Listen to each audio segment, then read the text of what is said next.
Okay, let's move on to the next body paragraph. Others argue that advertising has become overwhelming for most people. Like with the first body paragraph, this would be much stronger if it started with a discourse marker. Just something like, on the other hand, would help the transition from the previous paragraph into this one be smoother. It's not original, I know, it's not going to win you any vocabulary points, but it will improve the coherence and cohesion of the essay. The next thing to mention is the phrase, others argue that. This is helpful. Like last time, it tells the reader who holds the upcoming position. By using the phrase, others argue that, the writer is making it clear that the upcoming position and argument do not belong to his opinion, but to the opinions of some other group. A big problem with this sentence, though, is that its relevance to the question is not completely clear. I think you can guess that the writer is trying to paraphrase the second view in the question, but the second view, just to remind you, is advertising is so common that we no longer pay attention to it. This means advertising is ineffective because there is so much of it. That is not the same as overwhelming. Overwhelming can mean people feel stressed because there are too many ads, or it could mean the design of the ads is too intense. Either way, it doesn't match the meaning of the second view in the question, and it doesn't express the writer's own opinion either. So at this point, as a reader, I'm left wondering, how is this meant to answer the question? Now, it's possible the next sentence will clarify the intention behind this first line, so the paragraph might still recover, but as an opening sentence, this is not a good way to start. So let's move on to the next sentence. Now that almost all companies are producing tons of advertisements, the effect of their ads is weakening continuously. This sentence has some slightly unclear phrasing, but overall it's easy enough to understand. It indirectly addresses the second view in the question, not very clearly, but the intention is there. The writer is basically saying that because so many advertisements are being produced, they are becoming less effective. That matches part of the second view, but the writer still hasn't mentioned anything about people no longer paying attention to advertisements, which is the key part of that view. People are fed up with the boring ads and may prefer to immerse themselves in their own world. The first issue with this sentence is the phrase boring ads. The writer hasn't introduced this idea before, so we have no idea which ads are boring or why they are boring. Up to this point, the writer was saying that ads are becoming less effective because there are many of them, not because they are boring. So now the writer is suddenly referring to specific ads that are boring, but we don't know whether he means all ads are boring or only certain ones. It's confusing. Another problem is the lack of connection to the previous sentence. It isn't clear whether this sentence is supposed to explain why ads are becoming less effective, or whether the writer is trying to introduce an entirely new argument. If the intention was explanation, then a clearer linking phrase would help, something like, the reason why adverts are becoming less effective is that they are now boring, partly because there are so many of them. The phrasing I used there is a little rough, but that kind of connection would make the relationship between the sentences clearer. The final issue in this sentence is the phrase, immerse themselves in their own world. This is very vague and abstract. We don't know whether the writer means mentally, socially, or something else entirely. And in academic writing like IELTS, the meaning of the writing is taken very literally. And so this is why idioms and metaphorical expressions usually don't work, because their literal meaning doesn't match what the writer is trying to say. I think what the writer wants to express here is simply that people don't want to look at advertisements. They want to play on their phones, read a book, watch a video, or focus on something else. Something like that would be clearer, but the phrase, in their own world, is metaphorical, and in academic writing it's too unclear. Sellers' old-fashioned advertising can no longer catch consumers' eyes. Once again, there's no clear connection to the previous sentence. It's not obvious whether this sentence is meant to explain the earlier point, or develop it, or introduce something entirely new. And like in the previous sentences, the writer introduces a new argument without any explanation. That is old-fashioned advertising. Up to now, then, we've had 3 different reasons for why advertising is supposedly ineffective. First, because there are too many ads, then because the ads are boring, and now because the ads are old-fashioned. These all mean different things, and none of them are linked or developed, and so this makes this paragraph feel like a list of disconnected ideas rather than a coherent argument that's being developed. You may recall earlier in the video that I was saying that the second view includes its own arguments, its own reason for supporting its position. Because the position of the second view in the question is that advertising is very ineffective.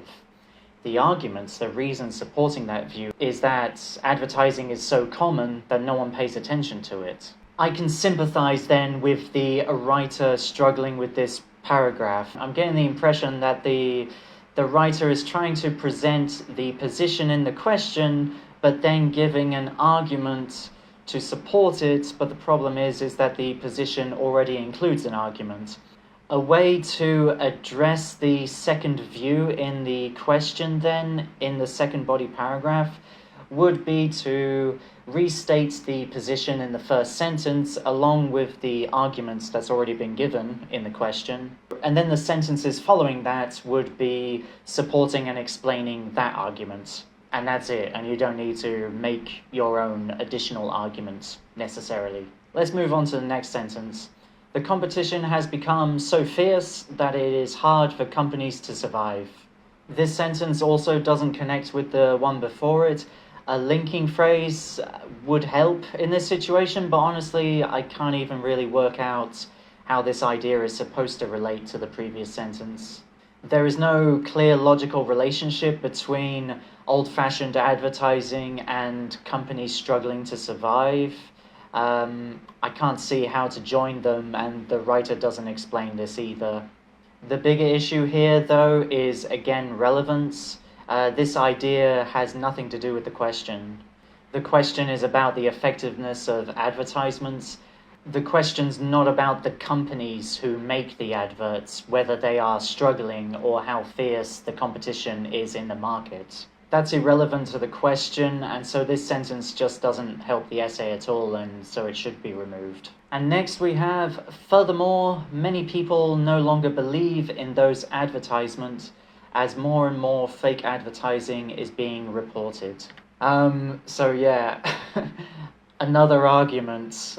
In this body paragraph, there's just one argument after another that keeps just being introduced without connections with each other, without development, without details or explanation. The whole paragraph has just become a list of arguments, really.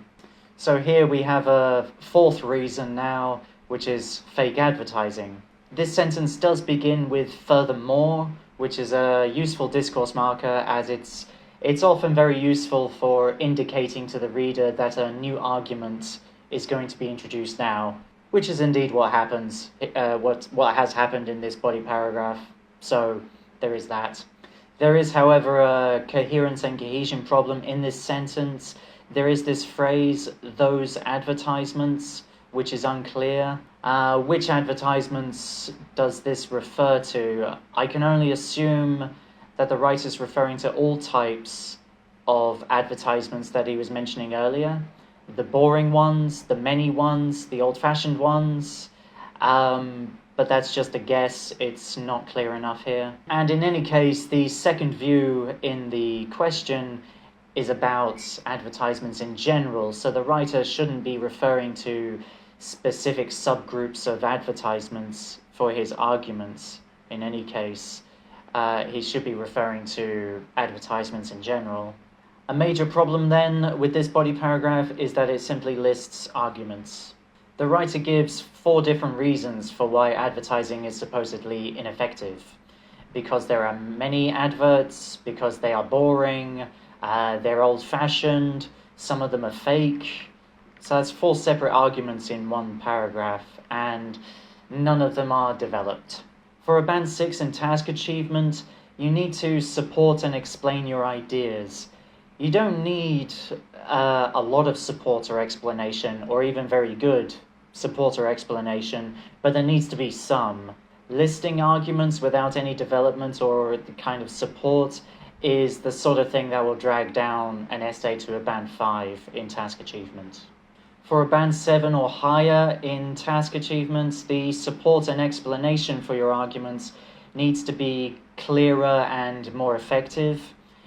Again, it still doesn't need to be perfect, but it needs to be somewhat effective. And so for this reason, this is why it's important to try and give as few arguments as you can, as the question will allow you to, and to develop those arguments as much and as clearly as you can. Coherence and cohesion is also very weak in this paragraph. There is almost no linking between the sentences. A lot of the sentences feel isolated, as if they could be in their own separate paragraphs, basically. The writer does use furthermore, which helps connect one sentence to the paragraph, but apart from that, there's not much linking in this paragraph. The overall impression I have is that the writer didn't really know how to handle the second view or how to explain it. And again, I do sympathize because the second view includes its own arguments, so that can be very confusing because it doesn't happen often. I don't see it often in writing task 2 questions. I can also sympathize with people who struggle to write about advertising, because advertising as a topic is quite abstract and relates to psychology, and this is not a common, easy to talk about topic, not the sort of thing that people think about very often, right? But if you ever get a question on a topic you're not familiar with, or you think you would struggle to talk about or write about, then you really need to research it. That's the only way. You have to read articles, search online, ask questions like, why is advertising effective? What makes advertising effective? Do people actually ignore adverts nowadays? And if they do, why do they? These are the kinds of things you can check with Google or an AI chatbot, and through doing this you can get ideas, probably gain more vocabulary as well to help express yourself. Because if you're trying to write about a topic you're really not familiar with, or you can't even talk about, the essay is probably going to be a disaster. So this is what you're going to have to do. Because this paragraph just lists arguments with no development, I'm giving the task achievement for this essay so far a Band 5. It's very unlikely, I think, that it will go higher beyond this paragraph.